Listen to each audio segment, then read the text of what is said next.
দেখা হলো? হলো। আমি আপনাকে ঝিলিকের ব্যাপারে যা যা বলেছিলাম আমি সব কথাগুলো ফিরিয়ে নিচ্ছি।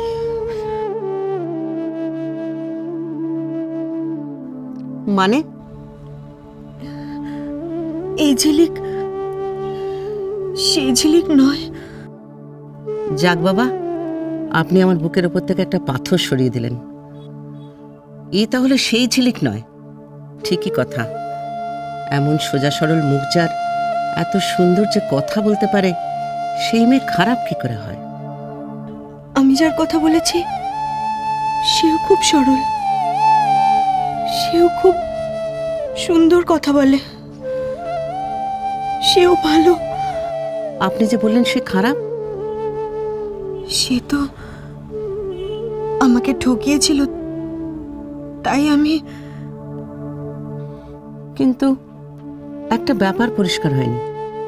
এই ঝিলিক যখন সেই ঝিলিক নয়, তাহলে পরীর ওর উপর এত রাগ কেন? ওই নামটার জন্য। ঝিলিকের নামের ওপরই তোমার ভীষণ রাগ বর্দি। তবে রাগ আমি আর করবো না, কোনো রাগ করবো না। আপনি ওর সঙ্গে আমার বন্ধুত্ব করিয়ে দিয়েছেন না, আমার সঙ্গে বন্ধুত্ব করে নিয়েছি। আর কোনোদিন ওকে কোনো কষ্ট দেব না। বেশ, তুমি গোছগাছ করে নিয়েছো পরী? আমি তো বাড়িতে যাব না।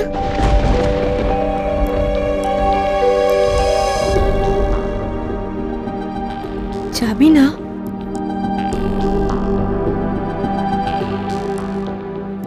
না, আমি তো এই ঝিলিককে খুব কষ্ট দিয়েছি। ওর তো ওই মা ছাড়া আর কেউ নেই, কোনো বন্ধু নেই, কোনো ভাই নেই, কোনো বোন নেই। ও একা একা এখানে থাকবে কি করে? আমি এই ছুটিটা ওর সঙ্গেই কাটাবো। এখানে? তুই বাড়ি যাবি না? না, আমি যাব না। বড়দি, আমি কি ছুটিটা এখানে কাটাতে পারি? সেই ইচ্ছে করলে থাকতেই পারো, কিন্তু ভেবে দেখো, কদিন পরে যদি আবার মন খারাপ হয়, বলো বাড়ি যাব, তাহলে কিন্তু সমস্যা। ভালো করে ভেবে বলো পরী। আমি বাড়ি কিছুতেই যাব না বড়দি, এই নিয়ে ভাবার কিছুই নেই। ঝিলিক এখানে আর আমি বাড়ি যাব? মাসিকে দেখে বেশ বুঝতে পারছি মাসির মনে এখনো ঝিলিকের জন্য কিছুটা হলেও জায়গা আছে। আমি ঝিলিককে আমার চোখের বাইরে কিছুতেই আর হতে দেব না।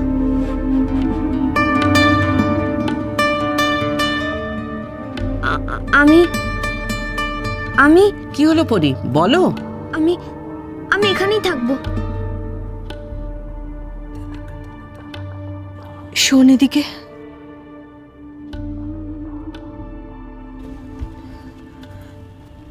শোন, তুই তো এখানে এই ঝিলিকের সঙ্গে থাকবি। ওকে আমার হয়ে একটা কথা বলে দিবি? ওকে বলবি আমি ওকে যা যা বলেছি ভুল করে বলে ফেলেছি। এই ঝিলিক খারাপ নয়, এই ঝিলিক ভালো। আমার অতগুলো কথা চুপ করে দাঁড়িয়ে শুনে গেল, মুখে একটা কথাও বলল না। বলে দিবি তো? বল না, বল না, বলে দিবি তো? নিশ্চয়ই বলে দেবো মা।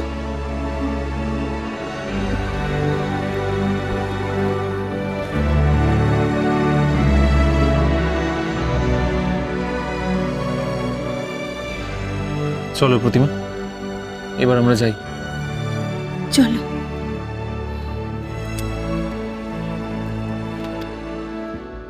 পরী যাও, বাবা আর মাকে এগিয়ে দিয়ে এসো।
ভাবতাম যে তোর মতো মেয়ে পাওয়া বুঝি ভাগ্যে। একসময় তো আমি সেটাই ভাবতাম রে। এখন তো মনে হচ্ছে আমার যে যে মেয়ে নিজের স্বার্থের জন্য নিজের মাকে মেরে ফেলতে পারে, সেই মেয়ে থাকার থেকে না থাকা ভালো। এবার পুজোতেও তোমার পরি তোমার কাছে রইল না মা।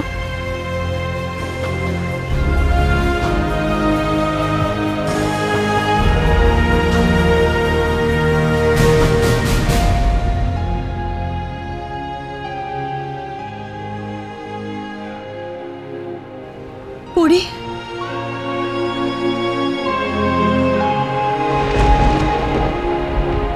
না ঝিলিক, খবরদার না। তুই না প্রতিজ্ঞা করেছিস?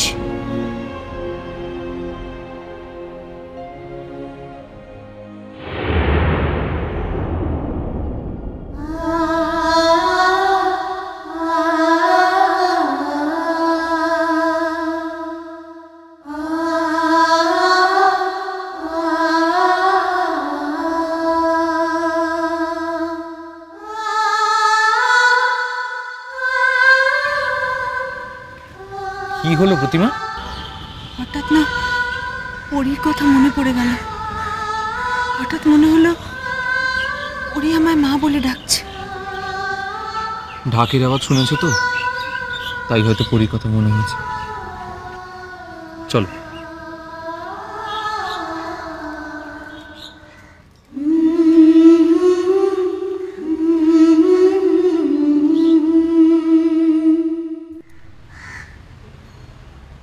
এদিকে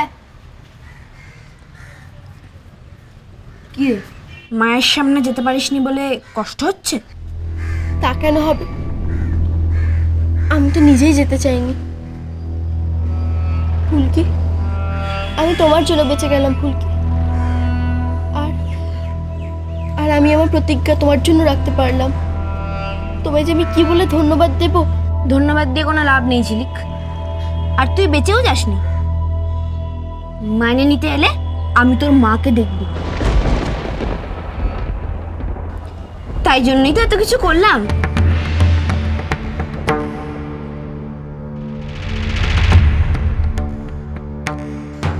আমি তো আর তোর মতন নই ঝিলিক যে শুধু অন্যর কথাই ভেবে যাব।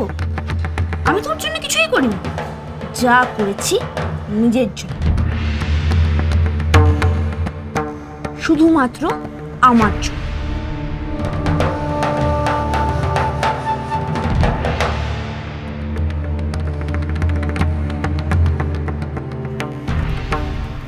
এই যে অমনিবাবু, হ্যাঁ আমি আপনার কাছে যাচ্ছিলাম। বলুন। আজকে আপনাকে একবার ব্যাংকে যেতে হবে। বোনাসের ক্যাশটা তুলে আনুন আর সবাইকে জানিয়ে দিন যে মাইনেটা কালকে হবে। মাইনেটা চেকে হবে তো? নিশ্চয়ই, প্রতিবার যেমন হয় তেমনই হবে। একটা কথা ছিল, ঝিলিক আর ঝিলিকের মায়ের মাইনেটা? হ্যাঁ, ওদেরটা ক্যাশেই দিতে হবে। আপনি বরং সেই অনুযায়ী একটা লিস্ট বানিয়ে নিন কতটা টাকা তুলতে হবে। ঠিক আছে, আমি দেখে নিচ্ছি। তোমায় ছাড়া ঘুম আসে না মা। চলো চলো চলো চলো চলো পাল্টাই।